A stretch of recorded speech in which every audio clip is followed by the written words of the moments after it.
لە ساڵی 2021 شارەوانی هەڵەبجە تەنیا 13 پرۆژەی جێبەجێ کردووە. سەرۆکی شارەوانیش کێشە و گرفتەکانیان دەخاتە ڕوو کە بەپێی پێویست ئاوەڕ لە شارەکە نەدراوەتەوە و جیاواز لە پارێزگاکانی دیکە فەرامۆش کراوە. دەژڵێت بەوەی کەمی فەرمانبەرانەوە مەترسی لەسەر وشکبوونی سەرجەم باخچەکانی هەڵەبجە هەیە.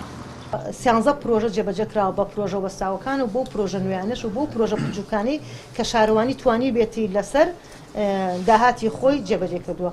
سەبارەت بە باخچەکان ئەتوانم بڵێم باخی گشتی لە 2 ڕۆژی ڕابردووە توانیمانە نۆژەنکردنەوەی ئیناری بۆ بکەنی واتە ڕووناکی بەداخەوە زۆربەی باخچەکانمان ئەگەر بەڕاستی فەرمانبەرمان بۆ دانەمەزرێنن لە ڕووی مولاکاتەوە ئەتوانم بڵێم ئێمە دەستبەری سەرجەم باخچەکانی سنووری سەرۆکاتی شارەوانی هەڵەبجە بووین. لەبەرەوە ئێمە نووسراومان کردو بۆ سەروی خۆمانەوە لایەنی پەیوەندیداریشمان ئاگادار کردووە هەر لە ڕێک لە پارێزگای هەڵەبجە و هەرێک لە وەزارەتی شارەوانی کە ئاگادارمان کردوونەتەوە بۆ ساڵی ئایندەش بە هەمان شێوە دووپاتی ئەو نووسراوانەمانەکەنەوە.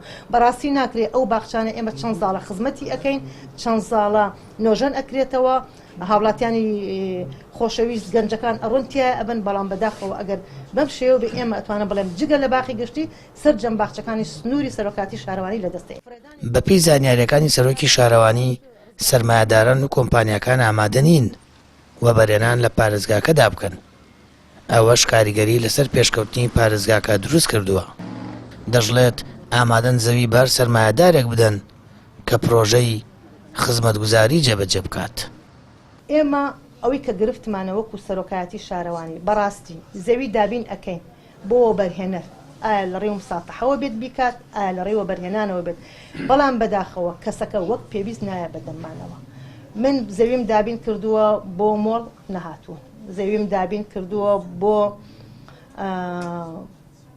پرۆژەی ئەسب سواری نەهاتوون، زەوی دابین کراوە بۆ مۆڵ بەداخەوە نەها کە ئەڵێن ئێمە جەدوای ئیقتصادی خۆمان لێک ئەینەوە پرۆژەیەکی گەورە ئەەکەین، دیارە قازانجێکی وەها ناکەن. جیاواز لە ساڵانی ڕابردوو حکوومەت بارودۆخی دارایی باشتر بۆ لە سێ پارێزگاکەی دیکە هەرێم پرۆژەی گەورە و استراتیژی جێبەجێ دەکرێت. بەڵام لە 2 ساڵی ڕابردوودا شارەوانی هەڵەبجە هیچ پرۆژەیەکی گەورە و استراتیژی لە پاش بە پارێزگابوونی هەڵەبجەوە ئەنجام نەداوە. سەرۆکی شارەوانی ئەوەشی خستە ڕوو داهاتیان زۆر کەمی کردووە، بە شێوەیەک داهاتیان تەنیا 275 ملیۆن و خەرجیان 2 ملیارد دینار بووە. سامان فەتاح، کەناڵی ئاسمانی پەیام، هەڵەبجە.